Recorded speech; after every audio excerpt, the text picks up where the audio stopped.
Now you have to,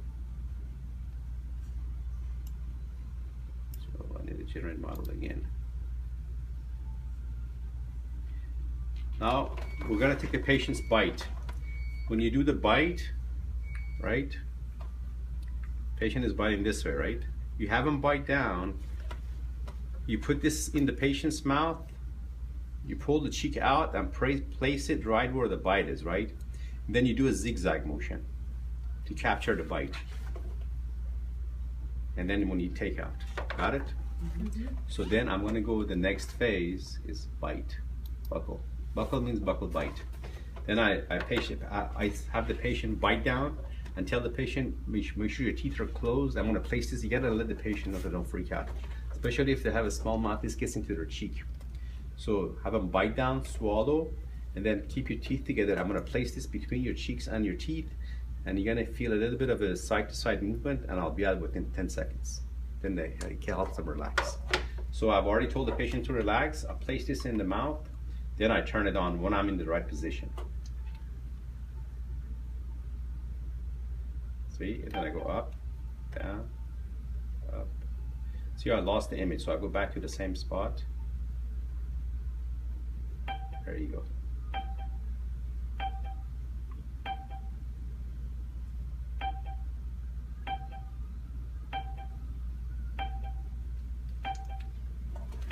That's it.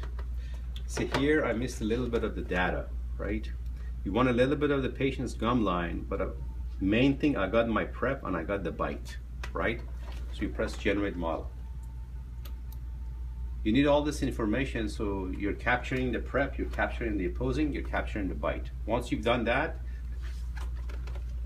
see, that's my buccal bite, correct? Mm-hmm. Then I can remove some of this excess material.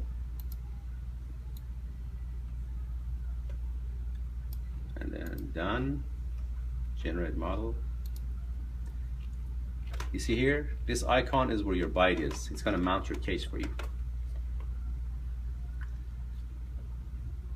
Then you click on this icon, align, see, align buccal opposing view, align the buccal opposing and prep date. So it looks like I did an awesome job. It's already mounted. Let's say I want to redo it. Reset. See where the bite is? You just pick up a landmark and grab that landmark and match it with this. So I'm going to match this landmark of number 29, right, to right here to where my bite is. See, superimpose. I did that. Then on the upper, I'm going to grab whatever landmark you see. I'm going to grab this corner. You see right there? I can see that with that. And then I'm going to put it right there. See, alignment successful. Now we got a perfect bite. That's nice, huh? And updated the software because you didn't do all this before, right? Or what?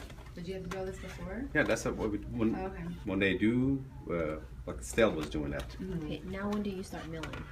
Wait, then after you've done everything, your alignment is successful. Then you accept. Okay, it's done. Then you go to your design phase. Or you go to margin. Now we did this, then you have to make sure your orientation is right. What that means is that if I'm looking at the patient's mouth, my margin preps, if you notice, when I do E4D crowns are a little bit more defined. So you have to be really, it makes it easier for design phase. So you have to look at it as if you're looking down on a tooth, right? So to orient it, see how you can move the model? If it's like this, I can't see the lingual margin, right? That, you see?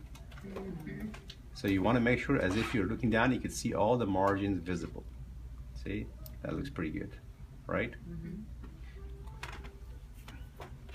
And then, yeah, I'm going to zoom in from that. Then you want to check the buccal view. You want to make sure this line here is parallel with your marginal ridges. So you're not sideways, right? That's when you're doing orientation.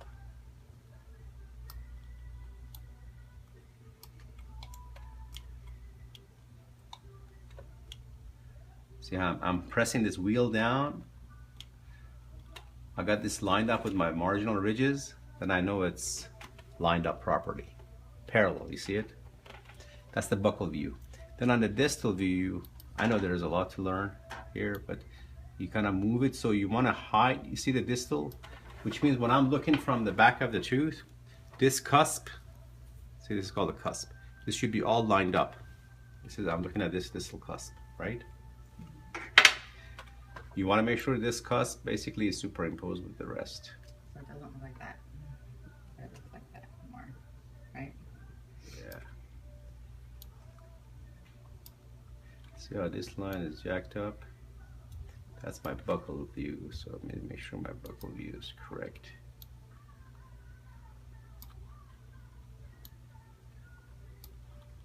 Okay, distal. Yeah, right there. Okay, and then occlusal view. I can see occlusal. Distal is good, and my buccal is parallel. Then you click this. That means you accept orientation. Now you're ready to draw your margin. And this is like, have you guys done Photoshop or whatever? You can do tracing of your margin. You click on this, and then you click, click, click. See where the margin is? You just click all this, basically, till you get your margin. You don't have to be perfect. You don't have to be perfect now, because then you can move the margin. There you go. Now you got the margin set up, right? If I make a crown based on this, where's my margin? It's gonna have a short margin. Yeah. So what you do, you press this here, move margin. First move margin this way. See, you gotta get it to the ledge. That's why when you pack cords, the reason you pack cords is what the technician can see your margin really good, so you don't have an open margin. Here we do it in the computer. See how nice it is? Here the margin is off the ledge. You could actually zoom in, you could see it really good. I got a big jacked up over here, right? So I'm gonna click it here and move it up. See? You can grab every dot to make sure you're on it. When you guys go to training to Dallas, you spend 8 hours doing this. They teach you all of this. You see this circle? This circle is the area of influence. If I click this, I'm moving a whole bunch, right? Then I make this circle smaller, then I can move less of it. Does that make sense? Instead of moving a whole band, this changes your area. Every time you do it, it changes. So basically the whole, you get the idea, right? You're basically getting the margin in the right place. Because if your margin isn't right, which is the foundation for a crown, right? You have to make sure your margins are properly on the tooth. So it's a good time to train since we have no patience.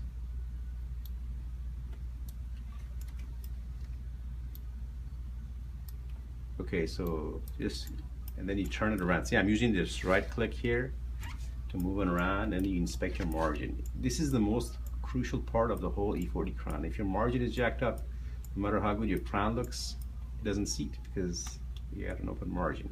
See, my area of influence is just this area, so I'll just make the circle smaller so I can just lift this puppy. See?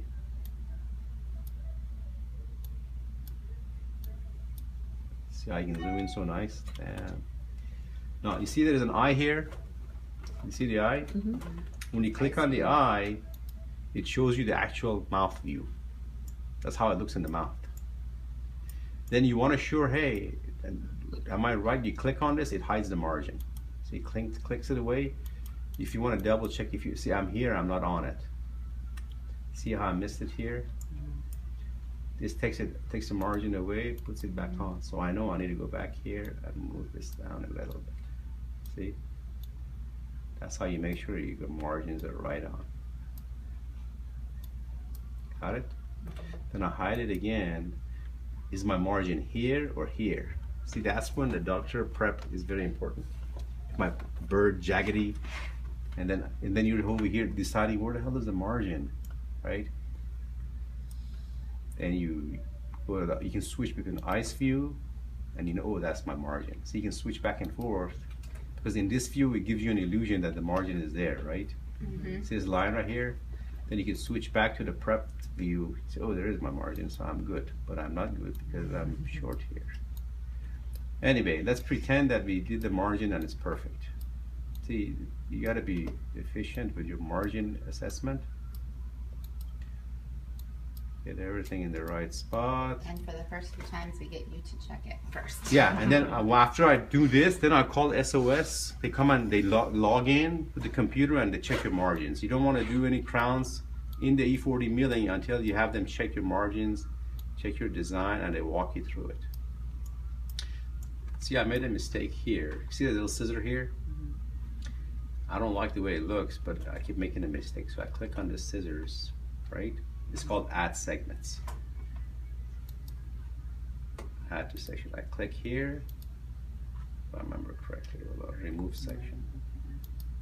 No, I don't do that.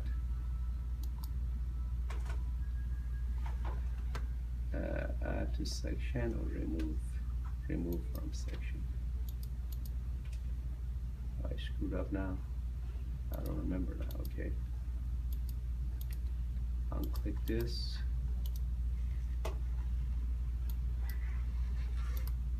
Okay.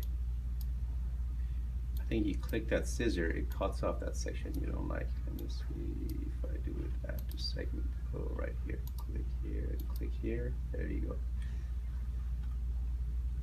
And then maybe do the center. No, it just does it by itself. It puts it straighter. Now you know what this tooth is here? This icon puts a fake tooth on it. See? So it gives you an idea. You can monitor it to see what it's going to look like with the tooth on the crown. See? Halo. Okay, let's say the margin is accepted, right? Show retracted margin. That's in the ice view. Okay, so your margin is good, right? You've got all the margins done. Supposedly it's perfect. Then you go to the design phase. Now on the design phase, if you had the pre-op model, actually see what I'm doing with